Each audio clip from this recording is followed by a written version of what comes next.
So let's talk about the tale of two interviews. There's two ways to do the interview thing, right? Challenge your subject, hold them to account, or blow sunshine so far up their ass they're whistling Dixie. One of each style has gone viral. Okay? We're going to get to those. I'm on the hunt for more annoying men other than Ryan and Trump. Sometimes Trump's hysterical, let's be honest. But always he lives rent-free in our brains. So the tale of two interviews trending right now. Meghan Markle's podcast appearance with Jamie Kern Lima, an unusually effervescent, happy, somewhat sycophantic interviewer. Why Meghan teed herself up for one giant ass-kissing session in a second. But let's begin with the actual kissing of the ass. Not since Jenny Finch have softballs been hurled so effortlessly. Today is special. And I want to just open up by, because we've had so many conversations about this where like we've talked about how special and important it is for friends to check in on each other and say, are you okay? So my very first question, because I think in friendship, it's so important. And I think so many people also have this question for you is, Meghan, how are you? And are you okay? That's so kind. Yeah. I am. Yeah. I'm better than okay. That's the question everyone has. Yeah. Oh, God. I'm on a little sleep. I have to tell you, I feel a little punchy today, but she reminds me of like Stuart Smalley, Al Franken's character from SNL. Damn it, I'm good enough. I'm smart enough. And people like me, or whatever he says. Okay, that woman seems very lovely. I want to be interviewed by her someday. Some slight baby reindeer vibes, but okay. Now we go to the other side of things, to an ABC News interview. Terry Moran from ABC with Trump in the Oval Office. They get into that photo of the deported Maryland alleged gang member, MS-13 member, Abrego Garcia's knuckles.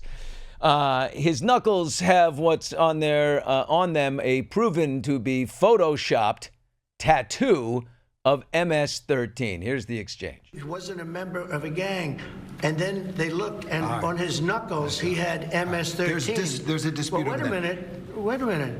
He had MS-13 on his knuckles tattoo. He had some tattoos that are interpreted that way. But let's move on. Wait a minute. Hey, Terry. He did not have the letter MS-13. It says MS-13. That was photoshopped.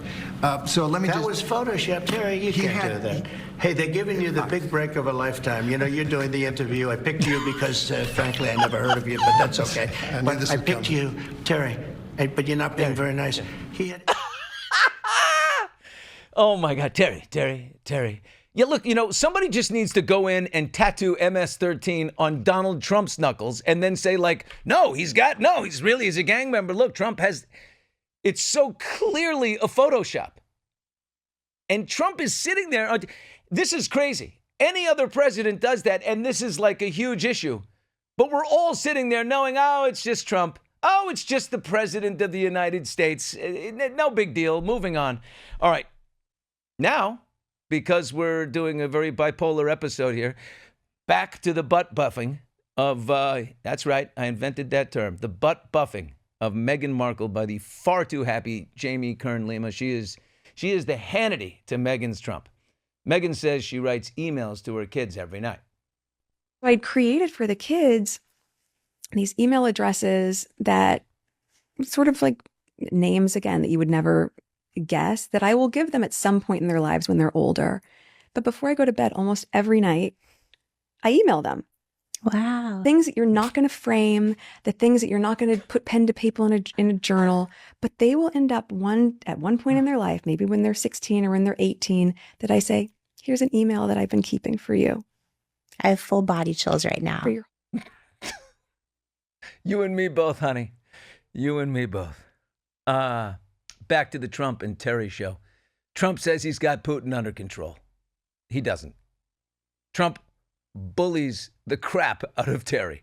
No patience for dissent of any kind. Always gets personal. Petty? Take a look. Do you trust I him? think. Do you trust him? I don't trust you. I don't trust a lot of people. I don't trust you. Look at you. You come in all shooting for bear. You're so happy to do the interview. I am And then happy. you start hitting me with fake questions. You start telling me that a guy whose hand is covered All with right, a we're back to tattoo doesn't have the tattoo. You know. All right. I mean, you're being dishonest. No, But- I'm not. but Let me No, I just am tell you, not, do sir. I trust? I don't trust a lot of people.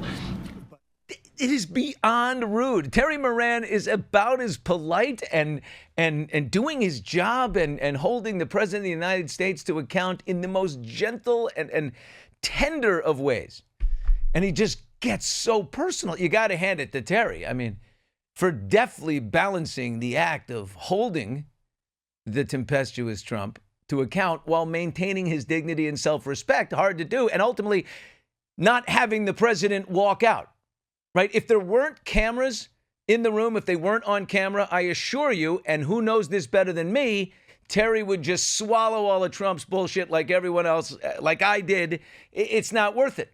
He's a big whale. Who cares what he says in closed quarters? I was on a bus with Trump. He's running his mouth. I didn't know they were recording. I'm like, okay, whatever. Okay, keep going. Whatever you're saying. I don't know. Right? But if you're on camera with it, wait a minute. What would you do? I mean, Terry, believe me. Every journalist in the world who's interviewed Trump has talked to him off camera and heard some crazy, crazy stuff. Is it worth challenging him? No. You know why? Forget Billy Bush. Forget Terry Moran. I'm only going with CBS now. Forget him. Terry's done. He's out. And there goes Terry.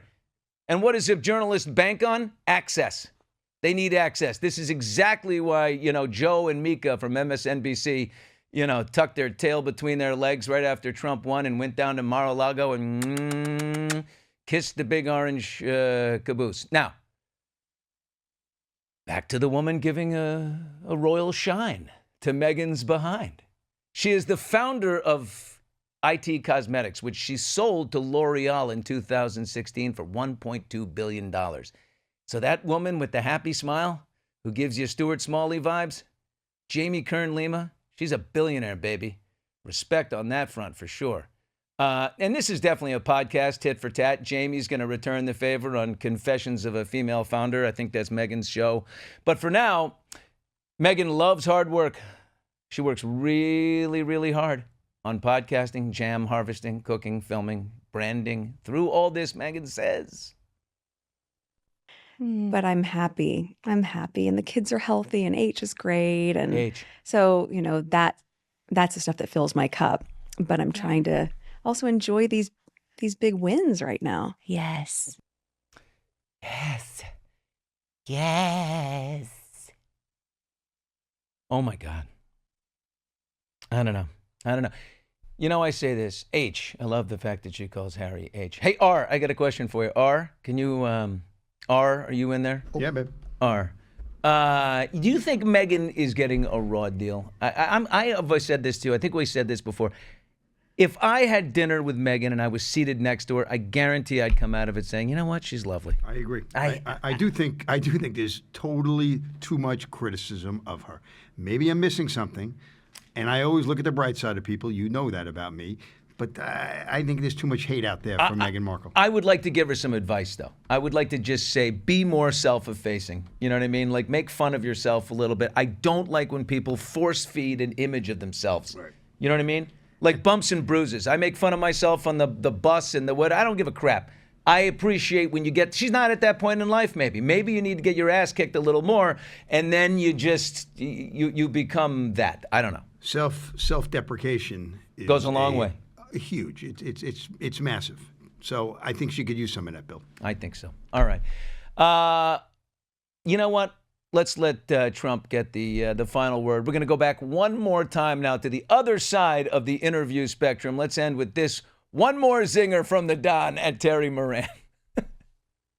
You have 100% confidence in I don't Pete have Hegseth. 100% confidence in anything. Okay, anything. Do I have 100%? It's a stupid question. Look, It's a pretty important I position. have no. You don't have 100%. Only a liar would say I have 100% confidence. I don't have 100% confidence that we're going to finish this interview.